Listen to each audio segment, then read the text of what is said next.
বাকুই ভবনে হুল্লোড় হবার জন্য কারণ লাগে। সেই কারণটি খুব সুন্দর করে দিয়েছে এই বাড়ির ছোট ছেলে আহাস। জার্মানি থেকে ভোরের ফ্লাইটে এসেছে সে। 11 ঘন্টার জার্নি। সেই জার্নি শেষে অবশেষে বাসায় আসলো আহাস। কানন ছেলেকে দেখছে আজ 2.5 বছর পর।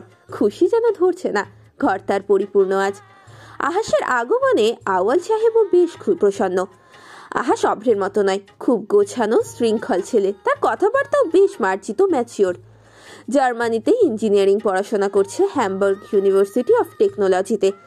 আহাস ভাই বিয়ের আগেই আসতো, কিন্তু টিকিটের ঝামেলা হচ্ছিল। ব্যাগ ট্যাগ রেখে সোফায় গা এলিয়ে বলল, আমার বিশ্বাস হচ্ছে না ভাইয়া, ঐন্দ্রিলা আপুকে বিয়ে করলো।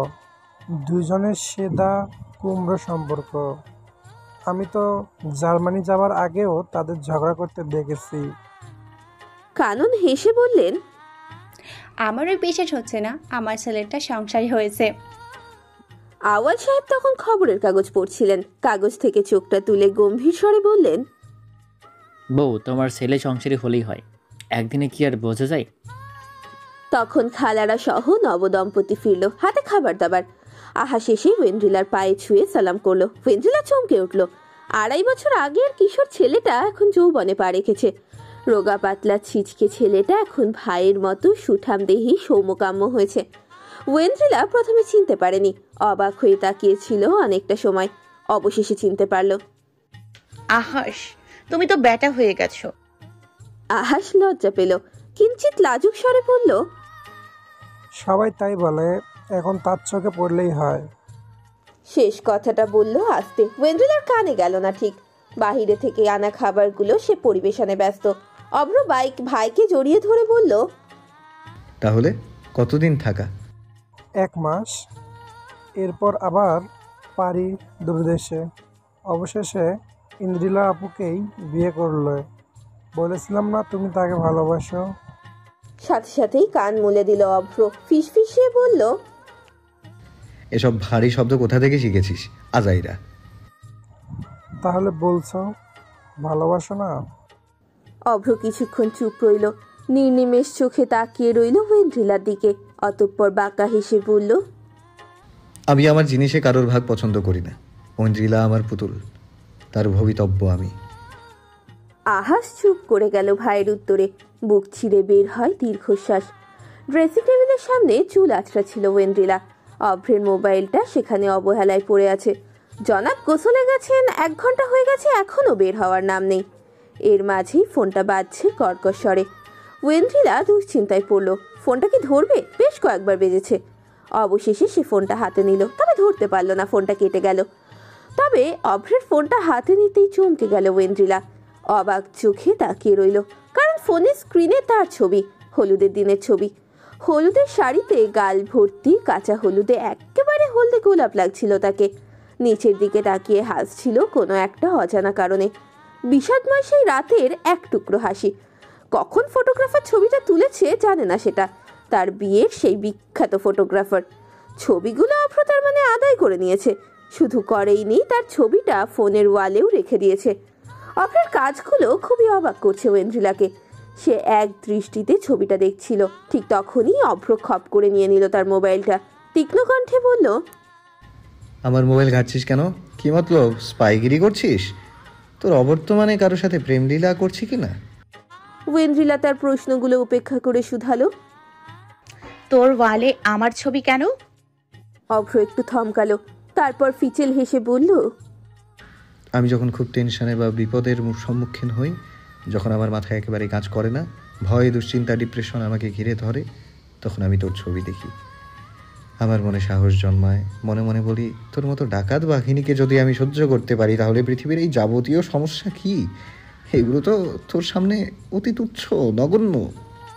ওয়েন্ড্রিলা চোখ ছোট ছোট করে বলল, আমি তোর জীবনের সমস্যা? মহা সমস্যা। তাহলে বিয়ে করেছিস কেন? কারণ সুখে থাকতে আমাকে ভূতে গিলায়, তাই তো খাল কেটে কুমির না ডাকাত এনেছি।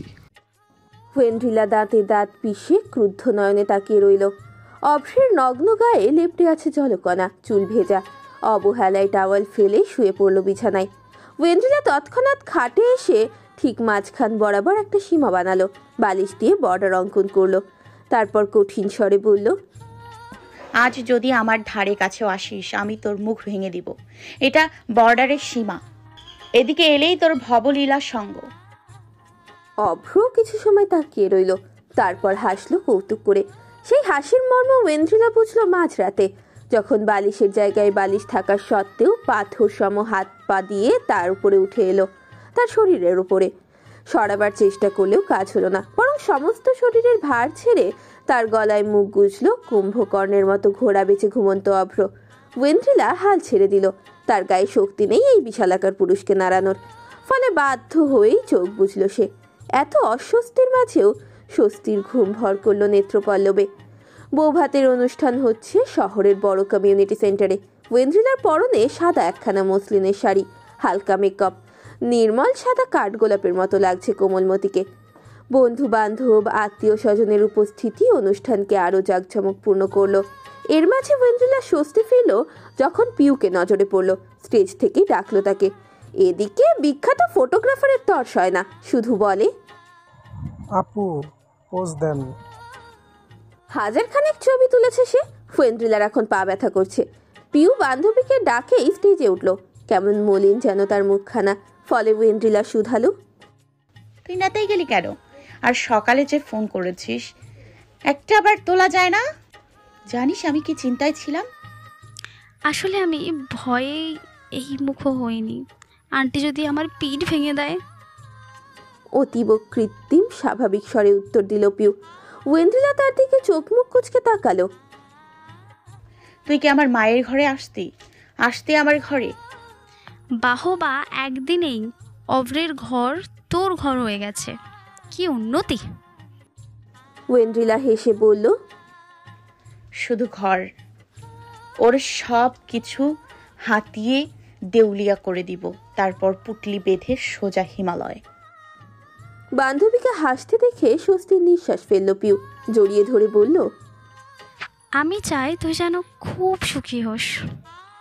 এর মাঝেই দুকুলের অজানা মানুষের ভিড় হলো স্টেজে। কিছু হোক আর না হোক, বউবরের সাথে ছবি তোলা ট্র্যাডিশন। ফলে পিউয়ের নেমে যেতে হলো। স্টেজ থেকে নামতে গেলেই কুচিতে পা বাঁধল। অমনি হুমড়ি খেতে উদ্যত হলো সে। ঠিক সেই সময় সিনেমার নায়কের মতো ধরে ফেললো কেউ তাকে। পিউ মাথা তুলতেই দেখলো একটি শুভ্র মুখ। নির্মল হেসে বলল, তুমি ঠিক আছো প্রিয় আপু? সৌম্যকাম্য পুরুষটিকে দেখে চিনতে পারল না পিউ। পিউকে সোজা করলো সে, মৃদু হেসে বলল, আমাকে চিনছ না তাই না? আমি আহাস।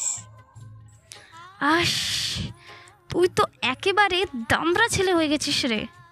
না না, একেবারে ড্যাশিং ম্যান। অবাক চোখে সহাস্য স্বরে বলল পিউ। আহাসের হাসি চওড়া হলো। প্রসন্ন কণ্ঠে বলল, অবশেষে পুরুষ রূপে তোমার নজরে আসলাম তাহলে। পিউ হাসলো আহাসের কথায়। পায়ের পাতায় ভর করে এলোমেলো করে দিল ছেলেটার সুসজ্জিত চুল। মিষ্টি স্বরে বলল, এছাড়া উপায় আছে? কি থেকে কি হয়ে গেছিস আমি তো চিনতেই পারছিলাম না। পাটকাঠি থেকে মেহগনি হয়ে গেছিস। একেবারেই সৌম্য পুরুষ। প্রেম করছিস নাকি? হ্যাঁ, বিদেশি মেম পেলে বুঝি? পিউয়ের কথায় লজ্জায় আহাসের কান রক্তিম হলো। বাম কানটা একটু ডোলে লাজুক স্বরে বলল, তুমিও না প্রিয় আপু? আমার মন ওই বিদেশি ম্যাম ট্যাম গলে না। তাহলে বলছিস দেশি কারোর কেশের দোলায় হৃদয় হারিয়েছিস? তা বলতে পারো। পিউয়ের দিকে গাঢ় নয়নে চেয়ে উত্তর দিল সে। পিউ এবার সশব্দে হেসে উঠল, ব্যঙ্গ করে বলল, বাবা, এ ছেলে তো দেখছি একেবারে প্রেমে হাবুডুবু খাচ্ছে, আবার লজ্জা পাচ্ছে। থাক থাক, আর লজ্জা দেব না। তা থাকছিস তো কিছুদিন, নাকি উড়াল দিবি আবার? না না, আসি বেশ কিছুদিন। আর যতদিন আসি তোমার শিডিউলে আমার জন্য সময় কিন্তু রাখতেই হবে। যতদিন আমি দেশে থাকছি তোমার সময় আমার। বুকিং দিচ্ছিস নাকি? না আর বলতে, তোমার তো বৃত্ত সুবিশাল। সে বৃত্তে আমার মতো নগণ্য মানুষের কি ভাত আছে? তাই বুকিং দিতে হয়। 2.5 বছর পর ফিরছি, এতটুকু তো আমার হক। পিউ হাসতে হাসতে বলল, তুই এখনো ল্যাওটা রয়ে গেলি রে। আমার লেওটাপনা তো সবার জন্য নয় পিউ আপু। আহাস বিড় করে কথাটা বলল। পিউ হট্টগোলের সুরে শুনতে পেল না। ঠিক তখনই নীলাদ্রি এক প্রকার ছুটে এলো। পরনের শার্টটা ঘামে ভিজে আছে, তার কপালে ঘামের বিন্দুতে অলঙ্কৃত। হাঁপাতে হাঁপাতে বলল, পিউ, একটু চলো তো আমার সাথে, ইমার্জেন্সি। পিউ হতচকিত হলো, বিস্মিত স্বরে বলল, কি হয়েছে নীলাদ্রি ভাই? আমি ঠিক বুঝতে পারছি না, কিন্তু বিরাট ঘটনা ঘটে গেছে। তুমি এক্ষুনি আমার সাথে চলো। আপনি একটু শান্ত হন, শান্ত হন, জোরে শ্বাস নিন। কুল কুল। নীলাদ্রি জোরে জোরে শ্বাস নিয়ে নিজেকে একটু শান্ত করলো। এরপর বলল, আমি শান্ত হয়েছি, চলো এবার। বলেই পিউয়ের হাতটা ধরলো আলতো করে। এর মাঝেই আহাস বাধা দিয়ে বলল, নীলাদ্রি ভাই, কি হয়েছে আমাকে বলুন। আমরা যেহেতু প্রোগ্রাম অ্যারেঞ্জ করেছি, তাই ঝামেলা হলে সমাধানও আমরাই করতে পারবো।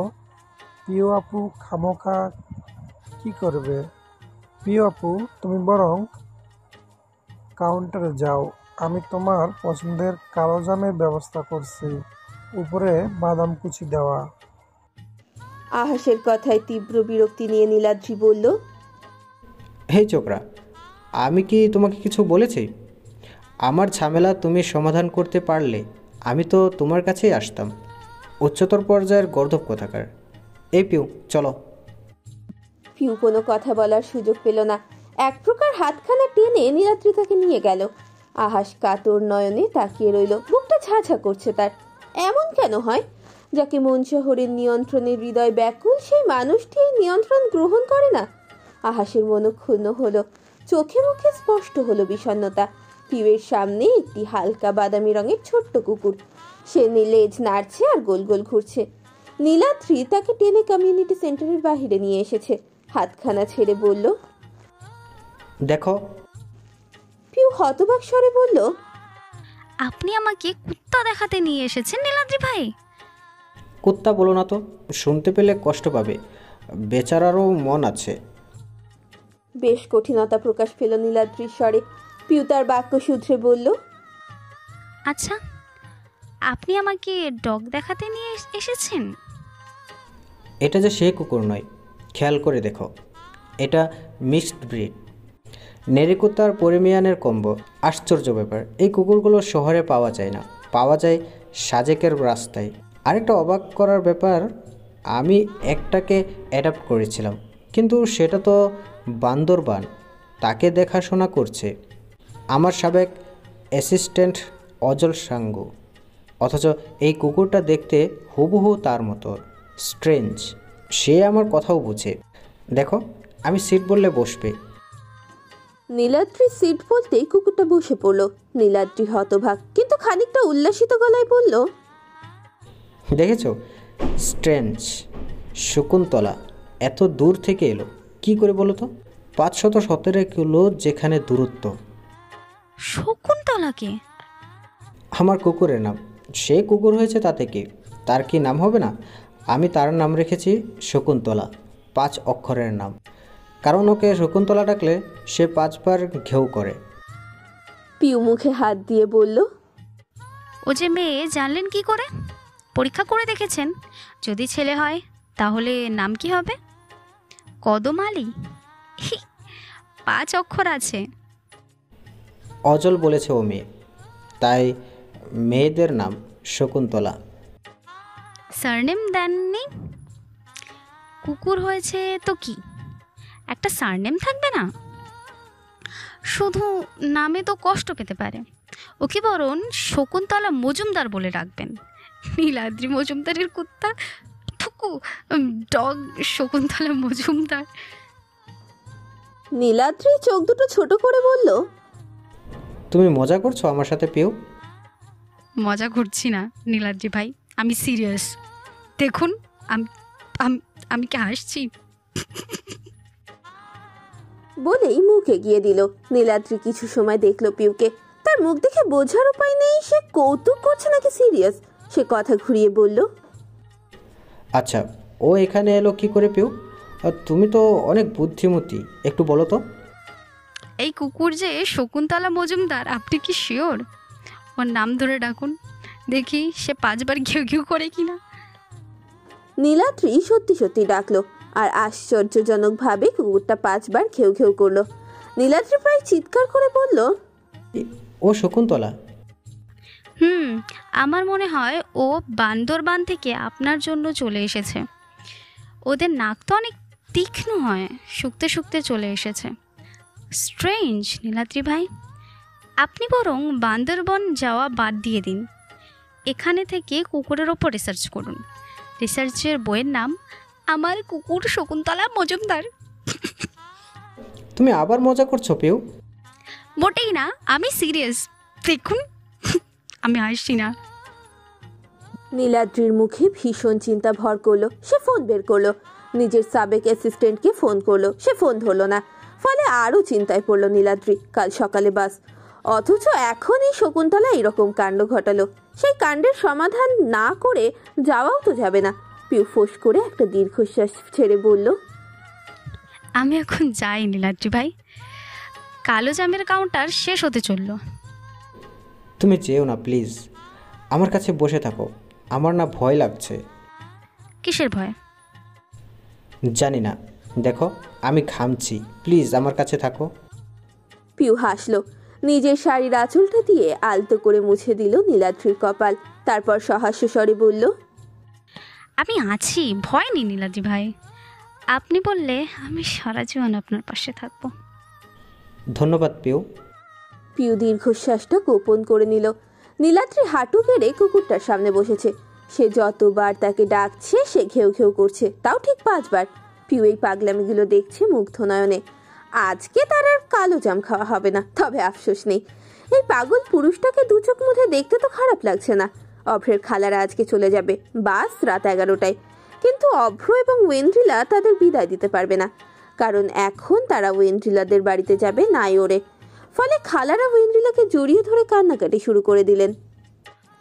বউ আর দেখা হবে না রে, তুই তো তোর বাপের বাড়ি চলে যাচ্ছিস, আমাদের ভুলিস না। আমাদের তোরে খুব ভালো লাগছে, আমাদের বাড়ি আসিস কিন্তু একেবারে মাস 2-3 জন্য আইবি, ওই ছোট্ট কাজের মানুষের মতো আইবি না কইলাম। আমি তোরে পিঠা খাওয়ামু, হাঁস রাইন্দা খাওয়ামু, কথা দে আইবি। আপনারা আর কিছুদিন থেকে যান খালা, আমি বাড়ি এসে ঘুরতে যাব। না রে, জানিস তো পোলাদের পরীক্ষা, তুই আসিস বউ। বলেই অশ্রু ছেড়ে দিলেন 3 জন। মাত্র 2 দিনে কারোর প্রতি এত মায়ায় পড়া যায় বুঝি? ওয়েন্দ্রিলার মনে হলো তারা 3 জন তার আপন খালা। মায়ের কোনো বোন নেই, তাই খালার আদর কখনো পায়নি ওয়েন্দ্রিলা। এই 3 জনের মাথায় বেশ সমস্যা আছে বটে, কিন্তু তারা মনের দিক থেকে খুবই ভালো মানুষ। তাই ওয়েন্দ্রিলাও কেঁদে দিল। তারা জড়াজড়ি করে কাঁদছে। এক খালা বলছে, তুই যাইস না। আমি যাব না খালা। অভ্র হতবাক নয়নে এই 4 জন নারীকে দেখছে। তার ঠিক কেমন ভাবে প্রতিক্রিয়া দেখানো উচিত জানা নেই। কোনো বধূ নাইওরে যাওয়ার সময় কাঁদে, এই ঘটনা বিরল। বিল্লাল ফিসফিসিয়ে বলল, ভাবি আপু কাঁদতেছে কেন? যা জিজ্ঞাসা করে আয়। ছি, স্বামী হলে এটুকুও জানিস না? ধিক্কার জানালো বিল্লাল। বিল্লালের দিকে কঠিন নয়নে তাকালো অভ্র। অতঃপর দীর্ঘশ্বাস ফেলে এগিয়ে গেল। খালাদের থেকে ছাড়ালো ওয়েন্দ্রিলাকে। ওয়েন্দ্রিলা কাঁদতে কাঁদতে হেঁচকি উঠে যাবার উপক্রম। অভ্র তাকে এক হাতে জড়িয়ে খালাদের বলল, এখন কিন্তু বেশি সময় নেই, বাস মিস করবা। 17 টাকার টিকিট, লস হবে কিন্তু 5100 টাকা। টাকার কথা শুনে তারা কান্না থামালো। অবশেষে ব্যাগ নিয়ে রওনা দিল। ওয়েন্দ্রিলা আরও কিছুক্ষণ কাঁদলো। এই মেয়ে তার বিদায়েও কাঁদেনি, অথচ নাইওরে যাওয়ার সময় কাঁদছে। অভ্র তাকে দেখে মৃদু হাসলো। তারপর একটা টিস্যু এগিয়ে দিয়ে বলল, থাক, আমরা যাব খালাদের বাসায়, কাঁদিস না। সত্যি? হ্যাঁ সত্যি। অবশেষে নিজের ঘরে আসলো ওয়েন্দ্রিলা।